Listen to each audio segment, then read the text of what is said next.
It's great to be connected. I think we've learned quite a lot today about being connected.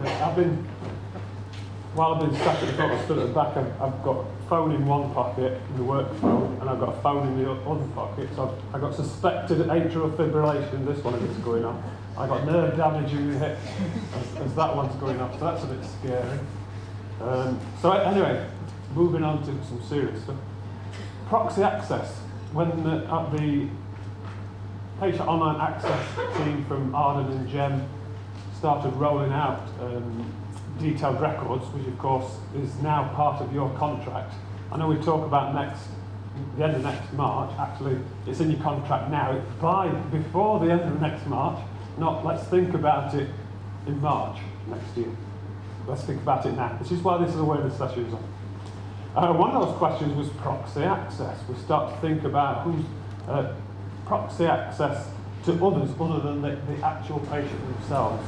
So who's that for? Well, we're talking about parents who are supporting the children. So as children are growing up, parents can get proxy access to their children's online record. They can order the prescriptions. They can make appointments for the children and look at the children's record. Proxy access. Carers, I mean, I have a 93-year-old mum. I can get access to a record. I can order tablets, medication, particularly when an enduring power of attorney is granted proxy access for carers on that basis too.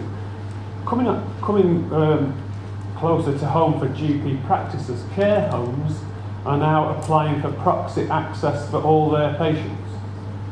I believe the systems are looking at getting a care home part of the app so that a care home can have all their proxy patients available and with a quick sweep can order the necessary medications for their patients that have. My mum's in a care home, so that would be useful as well.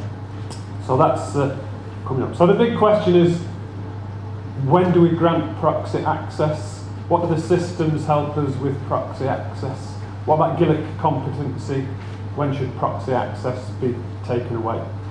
So we sent out the RCGP guidance on proxy access. It was about 2 months ago, 3 months ago, Rick? About 3 months ago, to practice managers. So if you deleted that without reading it, that was where all the information was. So the current guidance from the RCGP is about 6 pages long. I think it was 6 pages long. So we were asked, could we sort of distill that into something a little bit more readable, i.e. less than one side of A4. So I've tried to distill it a little bit further. The decisions though. So under 11s, proxy access to parents is fine, it's not an issue. Your system will remind you when children get up to the age of 12, and it will automatically switch off proxy access for patients. So you'll see a message come up. I think it's when you're in that patient's record. The proxy access will need to be reviewed for that particular patient. And patients, particularly patients over 16, proxy access is cut off.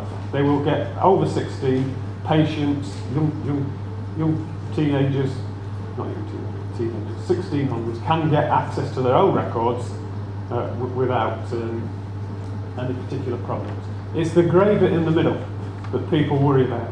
Because what about when a 14-year-old, 13-year-old asks for access to online access to records? And that's the bit where GILIC competency comes in. Now, you've all dealt with GILIC competency. It's not new to patient online access to records.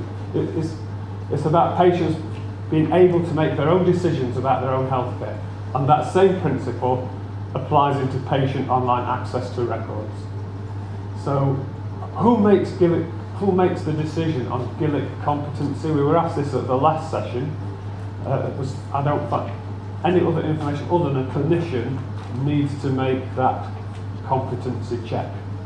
And then a clinician will have to register in their record that this patient is GILIC competent, and then an under 16 right down to 12 can have access to their patient online, access to their record. It's a practice-based decision. It's a patient-by-patient based decision on whether or not you are going to grant patient online access to anybody in the grey area. So if you're looking for a hard and fast rule, there isn't one.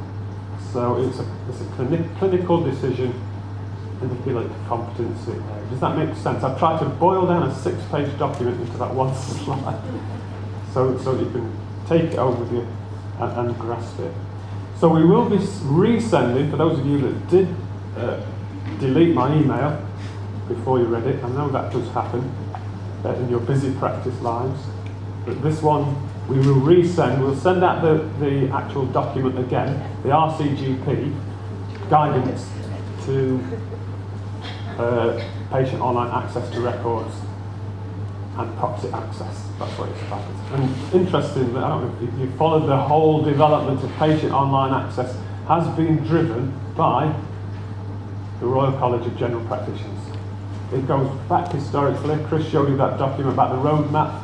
It's been driven by GPs. So if GPs aren't getting engaged with it, it's not the NHS England, it's not the government, it's not the Department of Health. It's been driven by the RCGP, and they continue to support and drive it.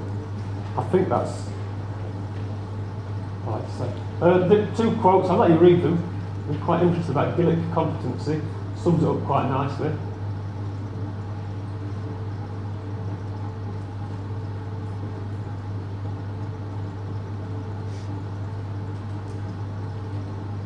And I think they were from the RCGP website as well.